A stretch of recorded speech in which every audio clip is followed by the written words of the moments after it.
Hey everyone, welcome back. So I've had this ball of mega chunky yarn sitting in my stash for ages. There wasn't really enough to make a blanket, but it seemed a bit much for a beanie, so it was just one of those skeins that never quite found a project. Today we're going to make a wonderfully cozy mega chunky scarf using one simple repeat of stitches. So it's soft, it's stretchy, it's beautifully textured, and the perfect project for an evening on the sofa. I've worked the scarf lengthways instead of widthways, so we're only crocheting 8 very long rows. That means you don't have hundreds of rows to work through, and the ribbing runs the full length of the scarf, creating a beautiful drape. You can see the lovely ribbed texture running all the way along the scarf, with little spaces created by the chain stitches. For this project, I'm using one ball of mega chunky variegated yarn in shades of black, grey, white and soft blue, along with a 12mm hook. We'll begin by a slip knot, and I'm going to chain 77. You can use any odd number of chains for as long as you would like your scarf to be, but 77 gave me a comfortable length. So I'm just going to chain along, and then I will see you when we start row 1.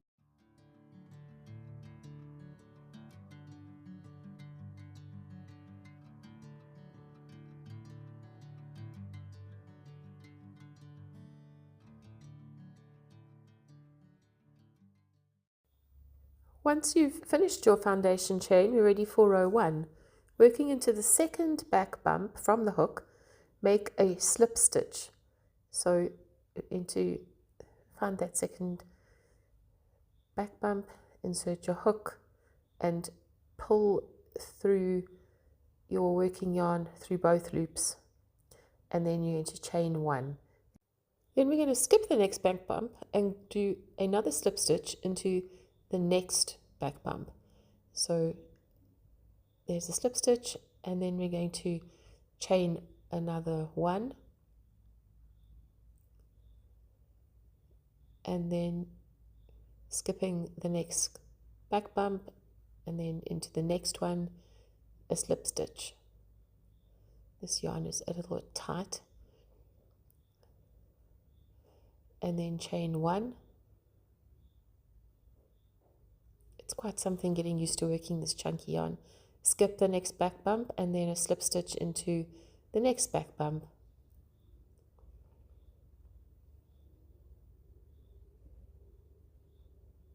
Chain 1, skip the next back bump, and a slip stitch into the following back bump,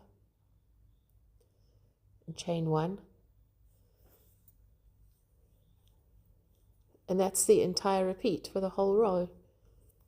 So skipping that back bump into the following one, make a slip stitch, chain 1, and I'm just going to speed up and go all the way to the end, and then I'll meet you there.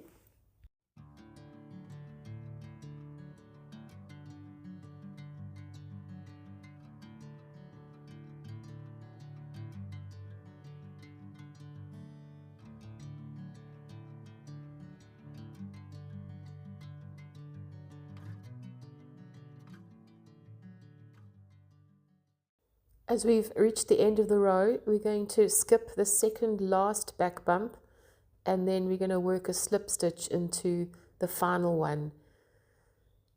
So you're going to insert your hook and then slip stitch, pull through both loops, and then chain 1 and turn your work. At this stage, it looks like a little bit of a bulky chain. Don't worry if you can't see a pattern forming yet. The stitches will open up as we make some progress. Now onto row 2. For row 2, we're working into the back loop of the V stitch below. So slip stitch into the second V from your hook. And find that, and into the back loop, and pull through both loops on your hook, and then you chain 1. And skip the next V, and then in the following one you're going to make a slip stitch into the back loop of that V. So insert your hook and pull through your working yarn through both loops, and then chain one, and again repeating this these two stitches the whole way along. Slip stitch, chain one, skip one, slip stitch, chain one, skip one. Once you've done a few stitches, it does settle into a rhythm that's easy to remember, and it starts to speed up a bit. I will speed it up now for the rest of the row, and at the end I will show you what to do.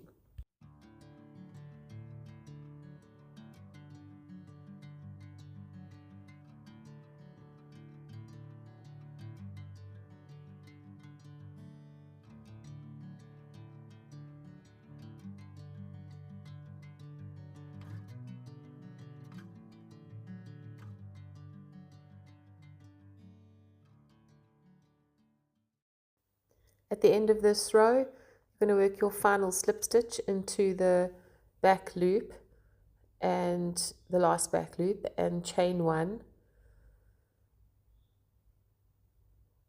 and then after chaining one you're going to turn your work, and we can really start to see the texture developing here. Notice the two raised ribs beginning to form and how those chain spaces create a little extra stretch and drape compared to if we had just worked a solid slip stitch without any chain spaces. Gives the scarf a softer feel without losing that cozy chunky look. Row 3 is exactly the same. Sorry, I see my works went off the screen a bit, and it's finding that second V from your hook and working the back loop stitch, chain one, skip one, and repeat that obviously all the way across again.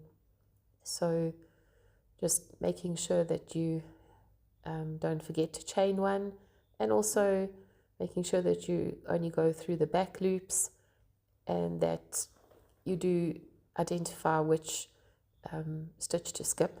Sometimes it's easy to miss that. But yeah, I'm just going to keep going and see you back at the end of this row.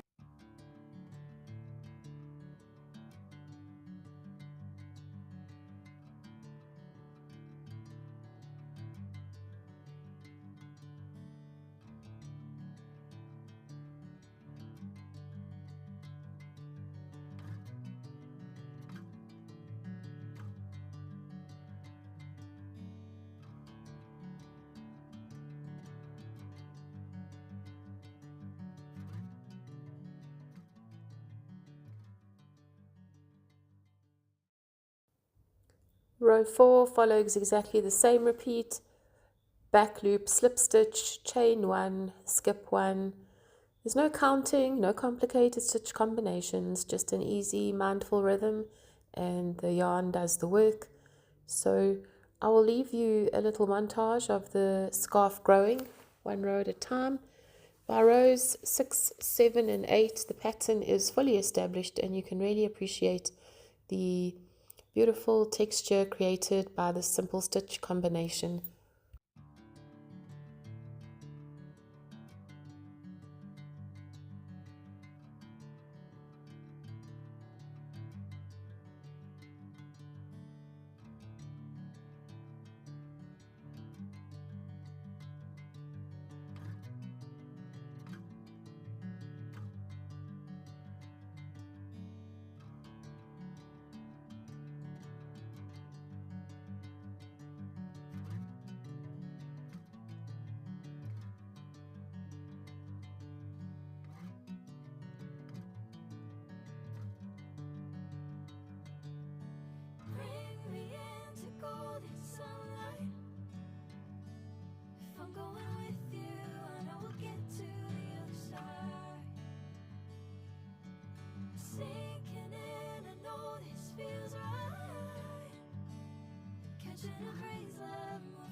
I hope you've enjoyed crocheting along with me today, and don't forget to subscribe for some more simple projects.